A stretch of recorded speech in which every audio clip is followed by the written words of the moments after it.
When you think about why some companies totally dominate their industries, what comes to mind? Probably better tech, right? Or maybe just way more money. But what if the real secret weapon, the thing that actually decides who wins and who loses, has been hiding in plain sight this whole time? That's what we're going to dig into right now. How design isn't just about looking good, it's about winning.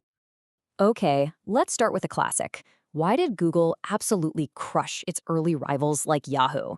Now, most people would say, oh, a better search algorithm. And sure, that was part of it, but it's not the real story.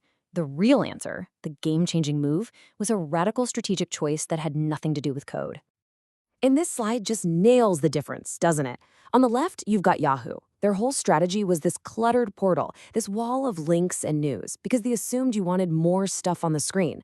And on the right, Google. Stark, simple, just one box. Yahoo's whole thing was just cognitive overload. Google, on the other hand, stripped everything away to do one thing: get you an answer fast. And look, that super simple choice, it wasn't just about making the page look clean, no. It was a masterclass in a powerful and honestly really misunderstood discipline. This is the secret weapon we're here to talk about. So let's get this straight. Strategic design is not about making things pretty. It's not visual decoration. It's a hardcore strategic discipline. It's about shaping how users behave, it's about changing the actual economics of a business, and it's about building walls, defenses, so your competition can't touch you. It's strategy that you can actually see and feel. So let's break this down with 4 real-world lessons. All right, lesson 1, and it comes straight out of that search engine showdown we just talked about. This is a principle that has only gotten more and more powerful over time. Okay, this is what's so cool about this slide. You can see the evolution, right?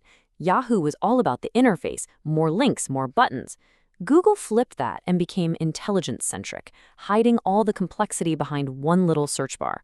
But then look at ChatGPT. It takes that idea to the absolute extreme.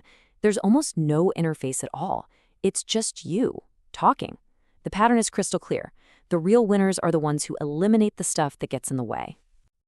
And the results? They speak for themselves. Yahoo's noisy approach meant it took you longer to get what you wanted. Google's simplicity was so effective it became a global habit. We don't search anymore, we Google it. And ChatGPT, it just erases the middleman. Your thought becomes the output. Zero friction. So here's the absolute key takeaway. Reducing the amount of thinking a user has to do isn't just a nice-to-have feature. It is a direct, measurable driver of keeping your users, growing your business, and basically gaining economic power. Let's move on to our second lesson, which builds on this idea. This is about using design not just for simplicity, but for control.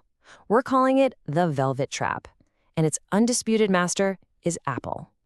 Think about it. For years, while all of Apple's competitors were duking it out over specs, more gigahertz, more megapixels, Apple was playing a totally different game.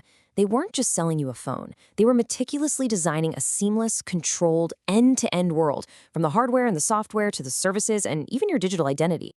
So how do they trap you in this beautiful velvet ecosystem with dozens of tiny, almost invisible design choices? It's the social pressure of the blue bubble in iMessage. It's that little bit of magic when your AirPods just connect. No buttons, no pairing mode. It's the sheer thoughtless ease of Face ID. Each one of these frictionless moments makes the idea of leaving for another platform feel like a huge, clunky downgrade. And that is the strategic genius of it all. It's not just good design, it's a weapon. This seamless experience creates massive switching costs. It becomes a deep, sustainable competitive moat that's almost impossible for rivals to cross. And it's built entirely out of design. Okay, lesson 3. This one's about the most valuable currency in the digital world, your attention. And no one has mastered the art of designing a machine to capture and hold it better than Netflix. Just think back to the days of Blockbuster. Their whole business was managing physical friction. You had to get in your car, drive to the store, hope they had the movie you wanted, and then deal with those dreaded late fees. Netflix's entire strategy was to find every single one of those friction points and just delete them. And they do it with these incredibly smart, deliberate design choices. Autoplay kicking in removes the agonizing decision of what's next. That beautiful little skip intro button saves you from a tiny, repetitive annoyance. And the recommendation engine fights off decision fatigue. Every single feature is engineered to shrink the time between you wanting to be entertained and getting that little dopamine hit. So the big takeaway here is that by designing an experience that makes it ridiculously easy to be entertained, Netflix builds powerful, almost unconscious habits in its users. And those habits, they lead directly to predictable recurring revenue. It's an engine. All right, for our last lesson, we're going to zoom out, way out. We're going from a single company to an entire nation. This is about designing for adoption on a massive, massive scale. Let's talk about India's Unified Payments Interface, better known as UPI. So before UPI came along, trying to pay for something digitally in India was, well, it was a pain. You had to fill out endless forms, you had to create these separate digital wallets for different services, and you always had to remember to load them with money. It was clunky. UPI's design insight was to throw all of that away. They made it possible to pay anyone, directly from your bank account with just one simple ID. And what they did was just brilliant. They launched a multi-front attack on friction. First, they removed the technical friction by making it work with any app. Then, they removed the cognitive friction. No more wallets to think about. They attacked economic friction by making it free for consumers. And they even removed hardware friction by using simple QR codes so nobody needed an expensive card machine. They eliminated every barrier. And what happened next is maybe one of the biggest lessons in all of strategic design. When you systematically remove every single type of friction, all at once, adoption doesn't just grow, it becomes exponential. It becomes unstoppable. So, after all these stories, Google, Apple, Netflix, UPI, what's the big idea? What does it all add up to? Well, it basically forces us to completely rethink what business strategy is even about. This gives us a totally new way to see things. Think about a product you use. If it makes you navigate a complex menu, or decide between a million options, or figure out some confusing interface, if it makes you learn its weird rules or manage a bunch of steps, then that product is vulnerable. Every single one of those things is friction. It's work you're being forced to do. And that leads us to this really powerful shift in thinking.